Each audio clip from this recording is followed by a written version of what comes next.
Hey guys, welcome back to UpClick. In this video, I'll be showing you how to watch 18 plus age restricted videos on YouTube.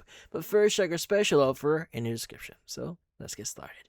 So if you want to start watching those type of videos, well, this one is quite easy. So what do you need to do? Well, first thing you want to do is you want to open up the YouTube app here. And you want to go and just click on the U tab that you see at the bottom right of your screen. Now, in the U tab, you want to go and click on the gear icon at the top right of your screen. And from here, you want to go and look for general. Well, in this case, it should be at the very first option that you should be seeing on your screen. Let's go and just access that. And in here, you want to look for restricted mode.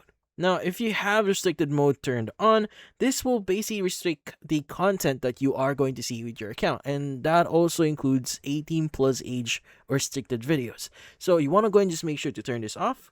And once you've done that, these style videos or those style videos will start appearing on your subscriptions or in your recommended section in YouTube. In this case, that's about it. So, if you found this video, avoid the like and subscribe button and watch our next video.